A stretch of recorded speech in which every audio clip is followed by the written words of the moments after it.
जी अस्सलाम वालेकुम students, Hafiz Nabeel Ahmed here. Fundamental of e commerce के लेक्चर में chapter the environment of electronic commerce, legal, ethical and tax issues. इसमें already हम legal environment of electronic commerce और use and protection of intellectual property in online business, previous lecture में हम इन topics को discuss कर चुके हैं।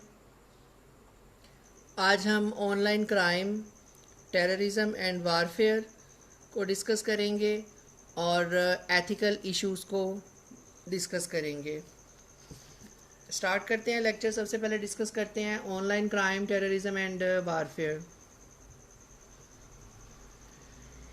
It is sad that some people in our world have found the internet to be a useful tool for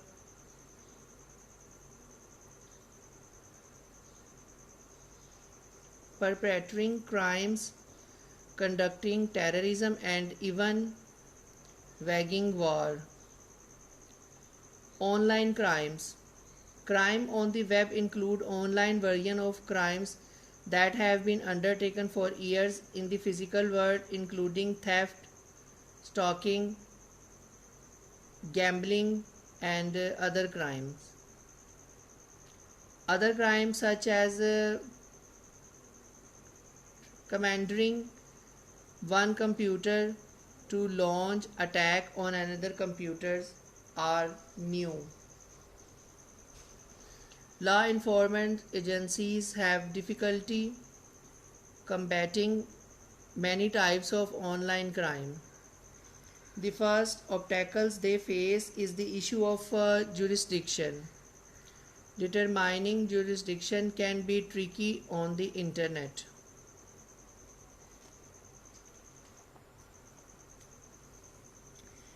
The difficulty of prosecuting fraud perpetrators across international boundaries has always been an issue for law enforcement agencies and officials. The internet has given new life to all fraud scams that count on jurisdictional issues to slow investigations of crime. The advanced free fraud has existing in various forms for many years, but email has made it inexpensive for perpetrator to launch large number of attempts to ensnare victims. In an advanced fee fraud, the perpetrator offers to share the proceeds of some large payoff with the victim if the victim will make a good faith deposit or provide some partial funding first. The perpetrator then disappear with the deposit. In some online version of this fraud, the perpetrator asks for identity information, bank account number, social security number, credit card number, and so on, and uses the information to steal the advance fee.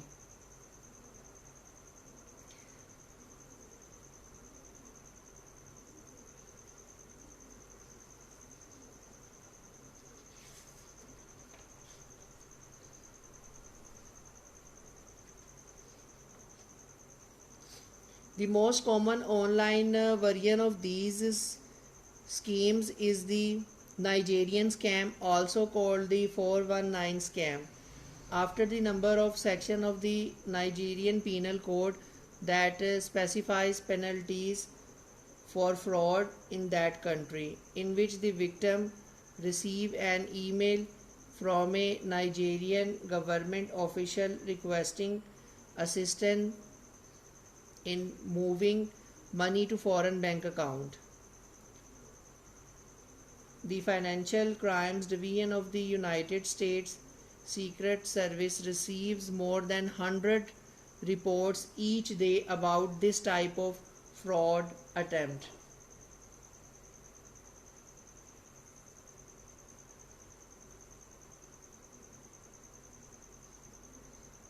A similar jurisdiction issue arises in the case of online gambling.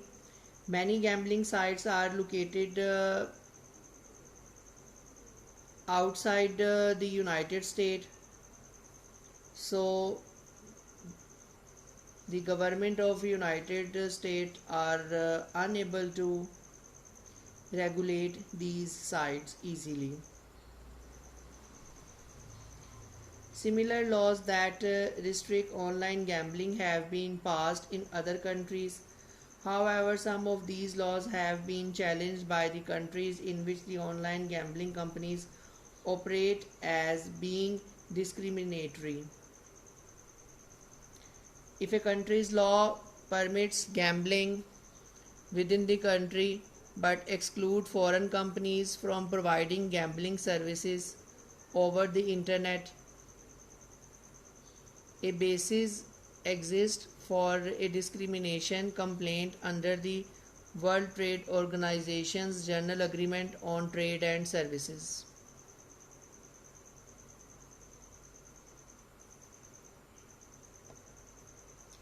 Another problem facing law enforcement officers is the difficulty of applying laws that are written before the internet became prevalent to criminal actions carried out on the internet.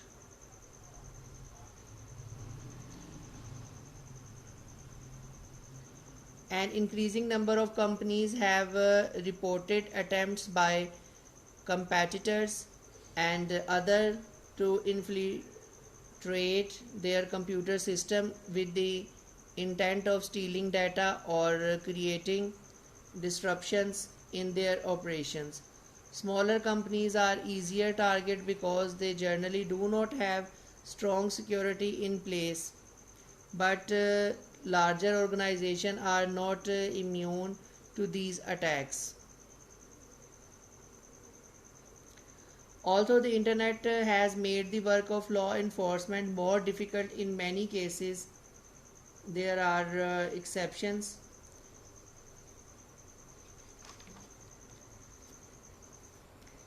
Online warfare and terrorism. Many internet security experts believe that we are at the dawn of a new age of terrorism and warfare that could be carried out or coordinated through the internet. A considerable number of websites currently exist that openly support or are operated by hate groups and terrorist organizations. Websites that contain detailed instructions for creating biological weapons and other poisons, discussion boards that help terrorist groups recruit new members online, and sites that offer downloadable terrorist training films now number in the thousands. The internet provides an effective communication network on which many people and businesses have become dependent. Although the internet was designed from its inception to continue operating while under attack, a sustained effort by well-financed terrorist group or rogue state could slow down the operation of major transactions processing centers.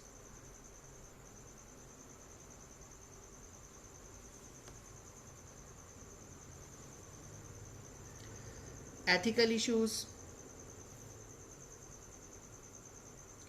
Companies using website to conduct electronic commerce should adhere to the same ethical standards that other businesses follow.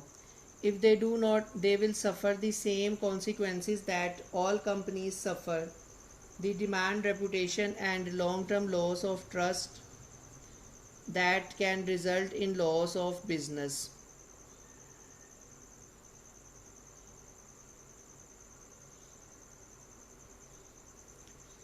Ethics and online business practices. Online businesses are finding that ethical issues are important to consider when they are making policy decisions. Buyers on the web often communicate with each other. A report of an ethical lapse that is rapidly passed among customers can seriously affect a company's reputation.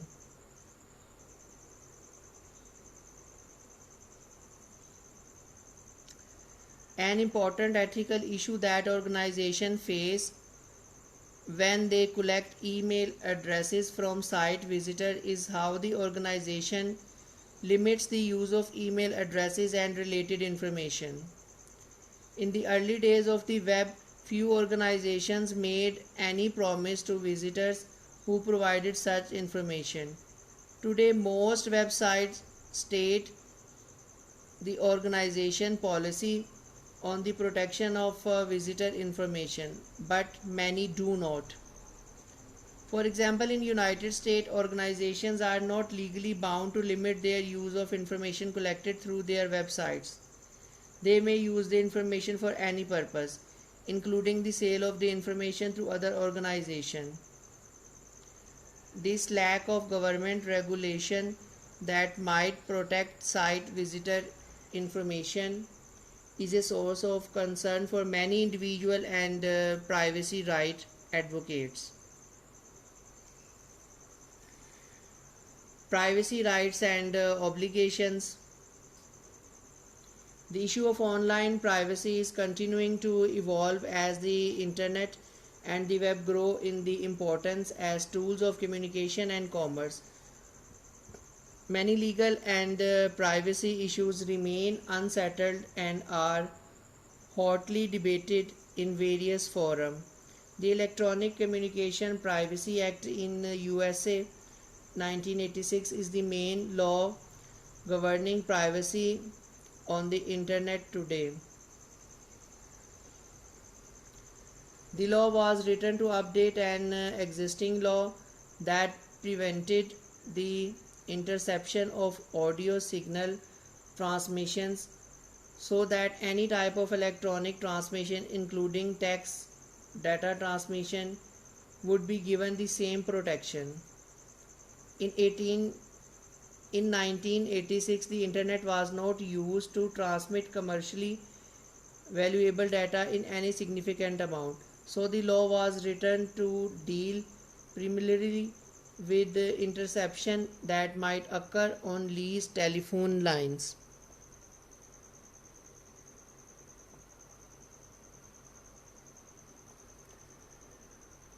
The number of security breaches leading to the loss of personal information continues to increase. In 2008, the Identity Theft Resource Center reported 446 incidents that exposed private information contained in more than 127 million records and projected that the upward trend in incident will continue.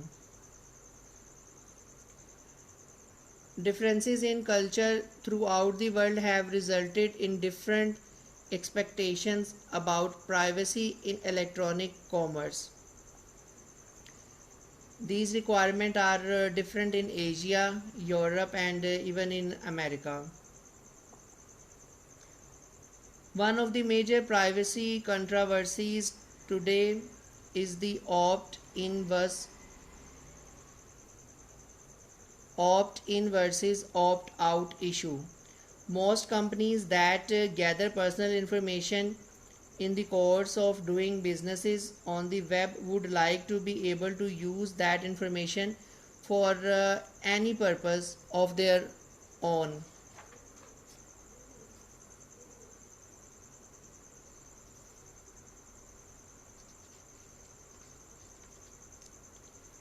Communication with the children.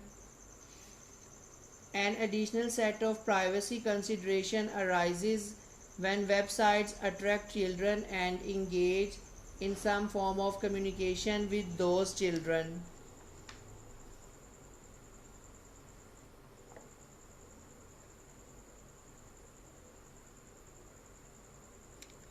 Adults who interact with websites can read privacy statements and make informed decisions about whether to communicate personal information to the site.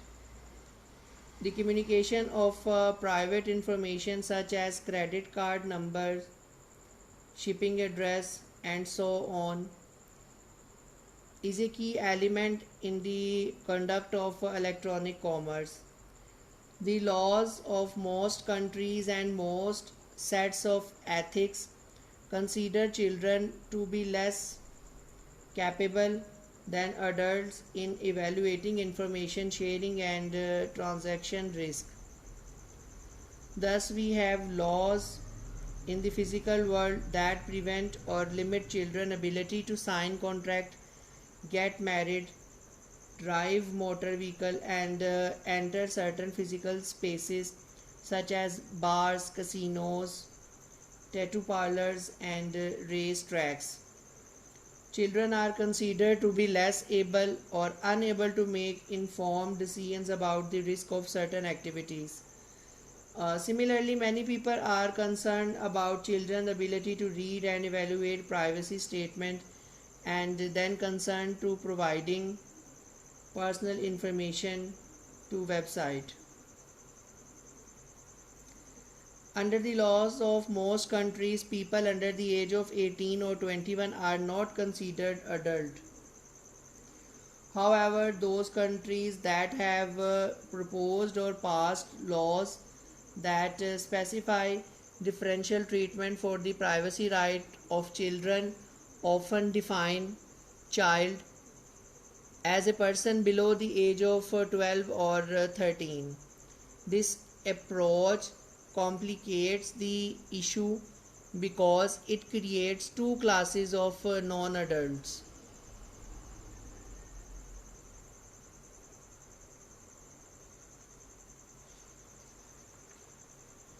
Thank you very much. End of today's lecture.